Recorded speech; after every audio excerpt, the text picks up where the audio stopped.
Hey, it's Steve, and this is the second ever World Gone Good Cutting Room Floor bonus content. Sometimes I get too much for the regular episodes, and this would be one of those sometimes. So, enjoy a little bit of extra from my friends Denise and Ray, talking how we met and what we think of when we think of each other. Speaking about us, I'll tell you mine, but you tell me yours first. Yeah. What is your first memory of meeting me? I don't remember meeting you. I just know suddenly we were friends. We were friends. And I know what your first memory of me is. Thank you very much. But I just know that suddenly we were friends. Yeah, my first memory of meeting you, which you know because I've told you this a million times, is we were both in Theater Geo, which was a Geo Hartley's theater company in Los Angeles and Hollywood.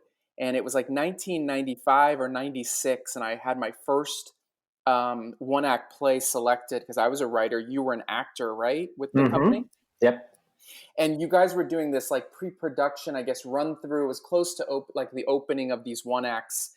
And you came out, like everyone was running around like crazy people, mostly actors, right? You know, actors are crazy. We love them for being crazy. That's where they get their best energy and their best artistic side.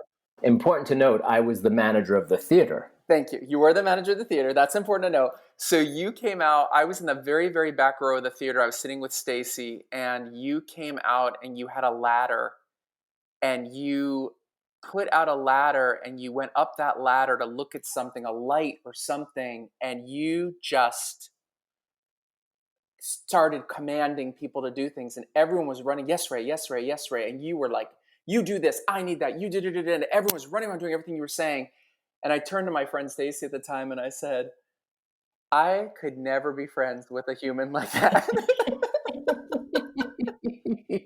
Well, you know what's funny with that story, because when you asked me about what's important to me, that's the kind of thing that I lead with, that personality.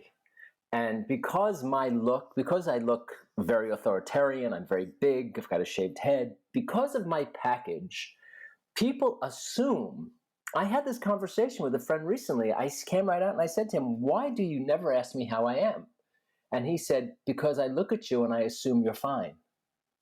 You're always in control. You're always commanding the space. So people, and another friend once said to me, the world thinks you're made of Teflon because that's how you present. But it ain't true. Now, you and I met in 1993. A while ago. Okay, sure. Remember, we're on two separate tracks, so I can just take that out. What is your memory of meeting me? And I'll tell you my memory of meeting you. Oh, I mean, the actual first time we actually came face to face. Oh, face to face, not just.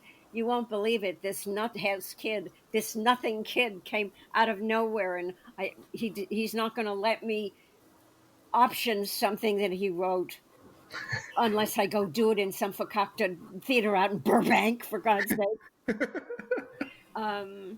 But actually meeting you, okay, I'm going to. Where did we meet? Oh boy, you can make me look so bad. In the theater, where we were going to either do a table read or something with Mother's Day, I'm guessing. We met in Beverly Hills at a restaurant that you loved. Well, that's what I said. Yes, of course. Yeah, that's exactly what you said, for a lunch for the very first time. And we met at like... Oh, I know which one it was. Yeah, and what did we have for lunch? We both had the same thing. We were both obsessed with it. It was a new thing at the time, and we were both obsessed with it. What was it? I don't remember, but I remember that it was. It sounds this is going to make us sound so old together. Is this the place where we went to on Beverly, just north of Wilshire, on the east side of the street? And it was outside. We sat in a courtyard, kind of. We were outside. Oh, so it wasn't out in the valley? No. We were out. We were by you. We were over in Beverly Hills. We're by the rich people, by you in Beverly Hills. We ordered 2 matching chicken Caesar salads. That was like new? That was, to me, I was some stupid kid from New Jersey. I had never experienced anything like this.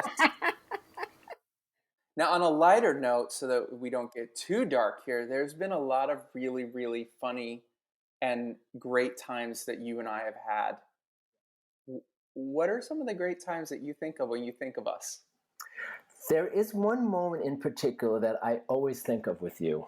And it is, you know what it is, I think.